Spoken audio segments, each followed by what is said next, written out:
আজকের এই ভিডিওর মাধ্যমে আমি শিখেছি দৈনন্দিন জীবনে সবচেয়ে বেশি ব্যবহৃত কিছু আরবি শব্দ এবং তার বাংলা অর্থ। এইগুলো যদি আপনি খুব সহজে শিখে নিতে পারেন, আপনিও পারবেন অনর্গল আরবিতে কথা বলতে। তাহলে চলুন কথা না বাড়িয়ে শুরু করা যাক আজকের ভিডিও। সাদিক অর্থাৎ বন্ধু, আরবিতে হবে সাদিক, বাংলাতে হবে বন্ধু। রো অর্থাৎ যাওয়া, আরবিতে হবে রো, বাংলাতে হবে যাওয়া। বাররা অর্থাৎ বাহিরে, আরবিতে হবে বাররা, বাংলাতে হবে বাহিরে। কেইফ অর্থাৎ কিভাবে, আরবিতে হবে কেইফ, বাংলাতে হবে কিভাবে। আলহিন অর্থাৎ এখন, আরবিতে হবে আলহিন, বাংলাতে হবে এখন। শব্দগুলো আরেকবার করে শিখে নেওয়া যাক। সাদিক অর্থাৎ বন্ধু, রো অর্থাৎ যাওয়া, বাররা অর্থাৎ বাহিরে, কেইফ অর্থাৎ কিভাবে, আলহিন অর্থাৎ এখন। লা অর্থাৎ না, আরবিতে হবে লা, বাংলাতে হবে না। লেশ অর্থাৎ কেন, আরবিতে হবে লেশ, বাংলাতে হবে কেন। ওয়েন অর্থাৎ কোথায়, আরবিতে হবে ওয়েন, বাংলাতে হবে কোথায়। কেইভ অর্থাৎ কিভাবে, আরবিতে হবে কেইভ, বাংলাতে হবে কিভাবে। আজম অর্থাৎ হার, আরবিতে হবে আজম, বাংলাতে হবে হার। শব্দগুলো আরেকবার করে শিখে নেওয়া যাক। লা অর্থাৎ না, লেশ অর্থাৎ কেন, ওয়েন অর্থাৎ কোথায়, কেইভ অর্থাৎ কিভাবে, আজম অর্থাৎ হার। গোরফা অর্থাৎ রুম, আরবিতে হবে গোরফা, বাংলাতে হবে রুম। গিরগির অর্থাৎ বকবক, আরবিতে হবে গিরগির, বাংলাতে হবে বকবক। আলাতুল অর্থাৎ সব সময়, আরবিতে হবে আলাতুল, বাংলাতে হবে সব সময়। বর্তুকাল অর্থাৎ কমলা, আরবিতে হবে বর্তুকাল, বাংলাতে হবে কমলা। জামাল অর্থাৎ উট, আরবিতে হবে জামাল, বাংলাতে হবে উট। শব্দগুলো আরেকবার করে শিখে নেওয়া যাক। গোরফা অর্থাৎ রুম, গিরগির অর্থাৎ বকবক, আলাতুল অর্থাৎ সব সময়, বর্তুকাল অর্থাৎ কমলা, জামাল অর্থাৎ উট। ফুতুর অর্থাৎ নাস্তা, আরবিতে হবে ফুতুর, বাংলাতে হবে নাস্তা। সুক্কার অর্থাৎ চিনি, আরবিতে হবে সুক্কার, বাংলাতে হবে চিনি। দেমাগ অর্থাৎ মস্তিষ্ক, আরবিতে হবে দেমাগ, বাংলাতে হবে মস্তিষ্ক। জাবিন অর্থাৎ কপাল, আরবিতে হবে জাবিন, বাংলাতে হবে কপাল। লি অর্থাৎ আমার জন্য, আরবিতে হবে লি, বাংলাতে হবে আমার জন্য। শব্দগুলো আরেকবার করে শিখে নেওয়া যাক। ফুতুর অর্থাৎ নাস্তা, সুক্কার অর্থাৎ চিনি, দেমাগ অর্থাৎ মস্তিষ্ক, জাবিন অর্থাৎ কপাল, লি অর্থাৎ আমার জন্য। রাজ অর্থাৎ মাথা, আরবিতে হবে রাজ, বাংলাতে হবে মাথা। আউয়ার অর্থাৎ ব্যথা, আরবিতে হবে আউয়ার, বাংলাতে হবে ব্যথা। সোয়াইয়া অর্থাৎ একটু, আরবিতে হবে সোয়াইয়া, বাংলাতে হবে একটু। মিন ফাদলিক অর্থাৎ দয়া করে, আরবিতে হবে মিন ফাদলিক, বাংলাতে হবে দয়া করে। ইজি অর্থাৎ আশা, আরবিতে হবে ইজি, বাংলাতে হবে আশা। শব্দগুলো আরেকবার করে শিখে নেওয়া যাক। রাজ অর্থাৎ মাথা, আউয়ার অর্থাৎ ব্যথা, সোয়াইয়া অর্থাৎ একটু, মিন ফাদলিক অর্থাৎ দয়া করে, ইজি অর্থাৎ আশা। আইন অর্থাৎ চোখ, আরবিতে হবে আইন, বাংলাতে হবে চোখ। জুমজুমা অর্থাৎ মাথার খুলি, আরবিতে হবে জুমজুমা, বাংলাতে হবে মাথার খুলি। লিসান অর্থাৎ জিব্বা, আরবিতে হবে লিসান, বাংলাতে হবে জিব্বা। মালাবিজ অর্থাৎ পোশাক, আরবিতে হবে মালাবিজ, বাংলাতে হবে পোশাক। তান্নুরা অর্থাৎ পেটিকোট, আরবিতে হবে তান্নুরা, বাংলাতে হবে পেটিকোট। শব্দগুলো আরেকবার করে শিখে নেওয়া যাক। আইন অর্থাৎ চোখ, জুমজুমা অর্থাৎ মাথার খুলি, লেসান অর্থাৎ জিব্বা, মালাবিজ অর্থাৎ পোশাক, তান্নুরা অর্থাৎ পেটিকোট। في الشغل انت شريكة আপনার কোম্পানিতে কাজ আছে। في الشغل انت شريكة আপনার কোম্পানিতে কাজ আছে। في الشغل انت شريكة في শব্দের অর্থ হবে আছে, শগল শব্দের অর্থ হবে কাজ, ইন্তা শব্দের অর্থ হবে আপনার অথবা তোমার, শারিকা শব্দের অর্থ হবে কোম্পানি। في الشغل انت شريكة আপনার কোম্পানিতে কাজ আছে। আনা ইজি মিন পাকিস্তান আমি পাকিস্তান থেকে এসেছি, আরবিতে হবে আনা ইজি মিন পাকিস্তান, বাংলা অর্থ হবে আমি পাকিস্তান থেকে এসেছি। আনা শব্দের অর্থ হবে আমি, ইজি মানে হবে আশা, মিন পাকিস্তান মানে পাকিস্তান থেকে। আনা ইজি মিন পাকিস্তান আমি পাকিস্তান থেকে এসেছি। আপনি যদি বাংলাদেশ থেকে এসে থাকেন তাহলে আপনি বলবেন আনা ইজি মিন বাংলাদেশ, অর্থাৎ আমি বাংলাদেশ থেকে এসেছি। আনা দাখিল ইজি ইকদার অর্থাৎ আমি ভিতরে আসতে পারি। আনা দাখিল ইজি ইকদার, বাংলাতে হবে আমি কি ভিতরে আসতে পারি। আনা দাখিল ইজি ইকদার। আনা শব্দের অর্থ হবে আমি, দাখিল শব্দের অর্থ হবে ভিতরে, ইজি মানে হবে আসা, ইকদার অর্থ হবে পারি। আনা দাখিল ইজি ইকদার, আমি ভিতরে আসতে পারি।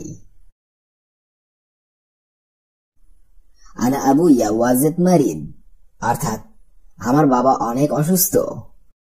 আনা আবুয়া ওয়াজিদ মারিদ, বাংলা অর্থ হবে আমার বাবা অনেক অসুস্থ। আনা শব্দের অর্থ হবে আমার, আবুইয়া শব্দের অর্থ হবে বাবা, ওয়াজিদ শব্দের অর্থ হবে অনেক অথবা বহু, মারিদ শব্দের অর্থ হবে অসুস্থ। আনা আবুইয়া ওয়াজিদ মারিদ, বাংলা অর্থ হবে আমার বাবা অনেক অসুস্থ। ইস মুশকিল ইনতাবেদ, তোমার বাড়িতে কি সমস্যা। আরবিতে হবে ইস মুশকিল ইনতাবেদ, বাংলা অর্থ হবে তোমার বাড়িতে কি সমস্যা। ইস মুশকিল শব্দের অর্থ হবে কি সমস্যা, ইনতা শব্দের অর্থ হবে তোমার, বেত মানে হবে বাড়ি। ইস মুশকিল ইনতাবেদ, তোমার বাড়িতে কি সমস্যা। আনা বেত ফি মুশকিল, আমার বাড়িতে সমস্যা আছে। আনা বেত ফি মুশকিল, বাংলা অর্থ হবে আমার বাড়িতে সমস্যা আছে। আনা বেত ফি মুশকিল, আনা শব্দের অর্থ হবে আমার, বেত শব্দের অর্থ হবে বাড়ি, ফি শব্দের অর্থ হবে আছে, মুশকিল মানে হবে সমস্যা। আনা বেত ফি মুশকিল, আমার বাড়িতে সমস্যা আছে। আনা লাজিম শোয়া ফুলুস, আমার কিছু টাকা দরকার। আনা লাজিম শোয়া ফুলুস, আমার কিছু টাকা দরকার। আনা লাজিম শোয়া ফুলুস, আনা শব্দের অর্থ হবে আমার, লাজিম মানে হবে দরকার, শোয়া অর্থ হবে একটু, ফুলুস মানে হবে টাকা। আনা লাজিম শোয়া ফুলুস, আমার কিছু টাকা দরকার। আনা আল হিন মশগুল, অর্থাৎ আমি এখন ব্যস্ত।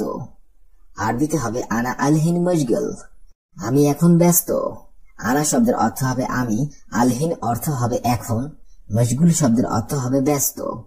আনা আলহিন মশগুল, আমি এখন ব্যস্ত।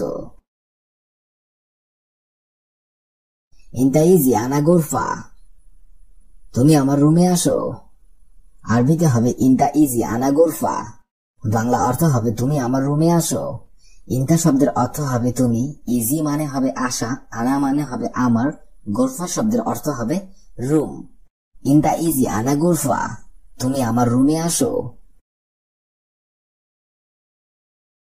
আনা ফি শোয়া মুশকিল, অর্থাৎ আমার একটু সমস্যা আছে। আনা ফি শোয়া মুশকিল, বাংলা অর্থ হবে আমার একটু সমস্যা আছে। আনা শব্দের অর্থ হবে আমার, ফি শব্দের অর্থ হবে আছে, শোয়া শব্দের অর্থ হবে একটু, মুশকিল মানে হবে সমস্যা। আনা ফি শোয়া মুশকিল, আমার একটু সমস্যা আছে। মাফি মুশকিলা, অর্থাৎ সমস্যা নেই। আরবিতে হবে মাফি মুশকিলা, বাংলা অর্থ হবে সমস্যা নেই। মাফি শব্দের অর্থ হবে নেই, মুশকিলা শব্দের অর্থ হবে সমস্যা।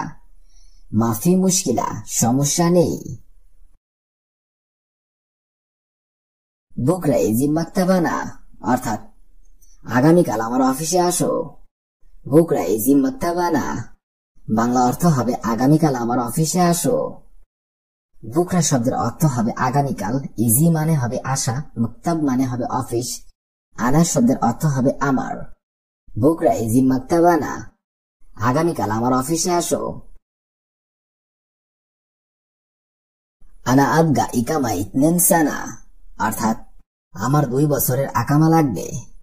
আনা আবগা ইকামা ইতনেন সানা, বাংলা অর্থ হবে আমার 2 বছরের আকামা লাগবে। আনা শব্দের অর্থ হবে আমার, আবগা মানে হবে লাগবে, ইকামা শব্দের অর্থ হবে আকামা, ইতনেন মানে 2, সানা শব্দের অর্থ হবে বছর। আনা আবগা ইকামা ইতনেন সানা, আমার 2 বছরের আকামা লাগবে। ইনতা মিতাজিব ইকামা, অর্থাৎ আপনি কখন আকামা দেবেন। ইনতা মিতাজিব ইকামা, বাংলা অর্থ হবে আপনি কখন আকামা দেবেন। ইনতা শব্দের অর্থ হবে আপনি অথবা তুমি, মিতা শব্দের অর্থ হবে কখন, জিব মানে হবে দেবেন, ইকামা শব্দের অর্থ হবে আকামা। ইন্দা মিতা জিব ইকামা অর্থাৎ আপনি কখন আকামা দেবেন। আনা আলহিন মাফি ইকামা অর্থাৎ এখন আমার আকামা নেই। আরবিতে হবে আনা আলহিন মাফি ইকামা, বাংলা অর্থ হবে এখন আমার আকামা নেই। আনা শব্দের অর্থ হবে আমার, আলহিন মানে হবে এখন, মাফি মানে নেই, ইকামা শব্দের অর্থ হবে আকামা। আনা আলহিন মাফি ইকামা অর্থাৎ এখন আমার আকামা নেই। আনা মসজিদ মদিনা অর্থাৎ আমি মদিনাতে আছি। আরবিতে হবে আনা মসজিদ মদিনা, বাংলা অর্থ হবে আমি মদিনাতে আছি। আনা শব্দের অর্থ হবে আমি, মসজিদ শব্দের অর্থ হবে আছি, মদিনা মানে হবে মদিনা, মদিনা মানে হবে মদিনা।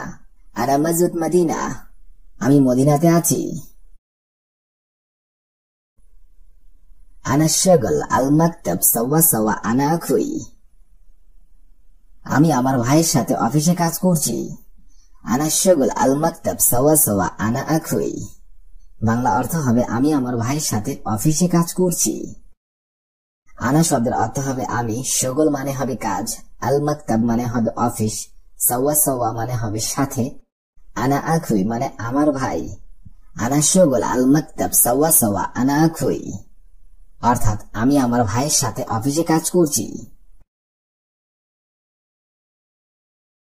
ওয়েন সাউই শগল আলহিন অর্থাৎ এখন কোথায় কাজ করছো। ওয়েন সাউই শগল আলহিন, বাংলা অর্থ হবে এখন কোথায় কাজ করছো। ওয়েন শব্দের অর্থ হবে কোথায়, সাউই মানে হবে করা, শগল মানে কাজ, আলহিন মানে হবে এখন। ওয়েন সাউই শগল আলহিন, এখন কোথায় কাজ করছো। আইয়ুয়া আলহিন মালুম অর্থাৎ হ্যাঁ এখন আমি চিনতে পেরেছি। আইয়ুয়া আলহিন মালুম, বাংলা অর্থ হবে হ্যাঁ এখন আমি চিনতে পেরেছি। আইয়ুয়া শব্দের অর্থ হবে হ্যাঁ, আলহিন মানে হবে এখন, মালুম মানে চিনতে পারা। আইয়ুয়া আলহিন মালুম, হ্যাঁ এখন চিনতে পেরেছি। আনা ইজে জেদিদ সৌদি অর্থাৎ আমি সৌদি আরবে নতুন এসেছি। আনা ইজে জেদিদ সৌদি, বাংলা অর্থ হবে আমি সৌদি আরবে নতুন এসেছি। আনা শব্দের অর্থ হবে আমি, ইজি শব্দের অর্থ হবে আসা, জেদিদ মানে হবে নতুন, সৌদিয়া মানে হবে সৌদি আরব। আনা ইজে জেদিদ সৌদিয়া অর্থাৎ আমি সৌদি আরবে নতুন এসেছি।